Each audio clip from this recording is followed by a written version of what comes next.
I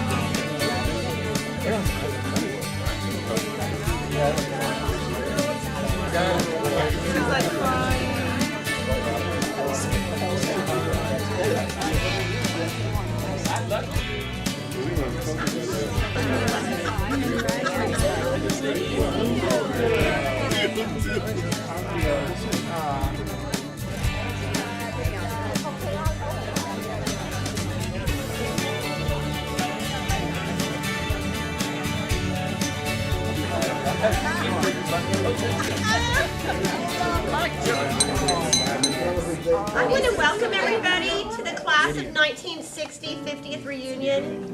And it's hard to believe that it was 50 years that y'all graduated. The Sputnik got over in 57, right? Yep. Okay, and we all, a bunch of us, went up to the top floor of the Lingley building and got on the roof there. And you watched this little spot of light go over. I remember. And I had just proved in the class that it would never be practical to. As you know, this class started in 1956, and Chuck Dietrich and I and many others were physics students under Father Braden. My major was education, and my first attempt was physics, but Father Braden had other ideas.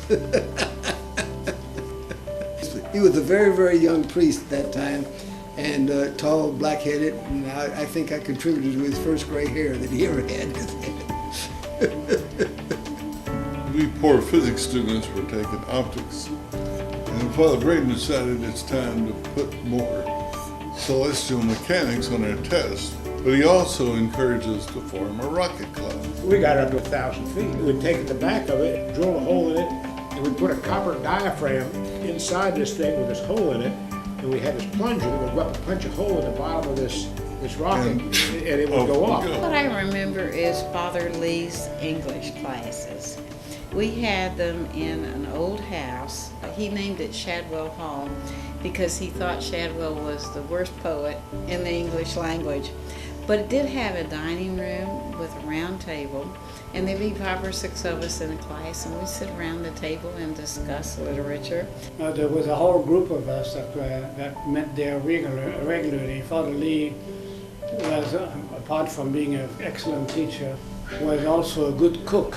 He cooked a lot. I mean, we had a lot of lunches there, and we went out together. Our professors were really extraordinary. When I was a student, it was about 400 students. We were quite intimate with each other, and we were quite intimate with our professors. Your professors knew what page of what book you were reading. We had a class together with Father Sullivan.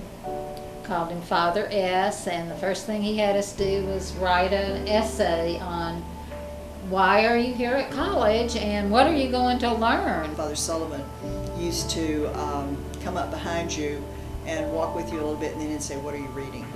And you darn well better sure be reading something and have it not be the same thing you were reading the week before when he asked you that question. But I have to give my remarks to Father Guinan, the first president and the founder of the University of St. Thomas. Father Guinan's room was next door to mine, and there's a thin wall between us.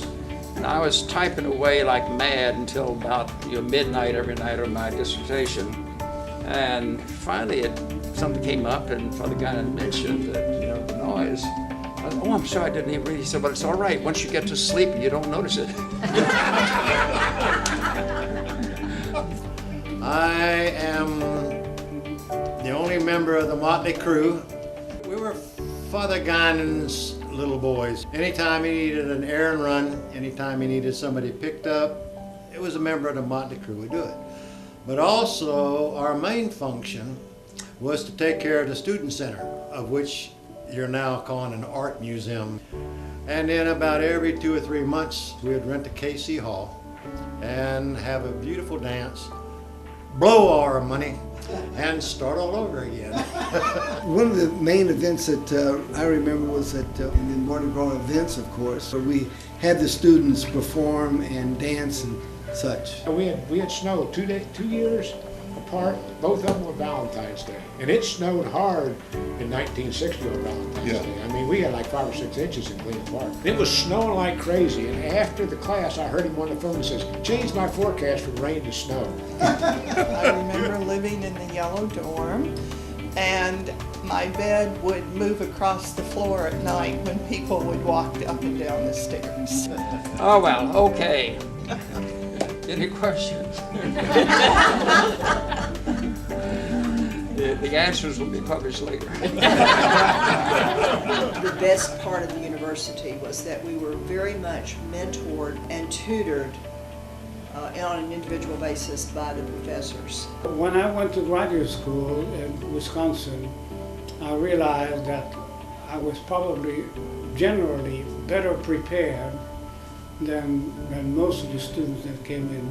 I've always been very grateful of the education I got here, and I remain very grateful.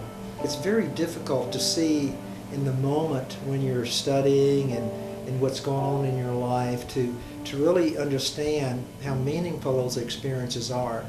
But I must say those experiences have added a lot of credibility to my life. It's made me a better human being. It's helped me to understand my place in society.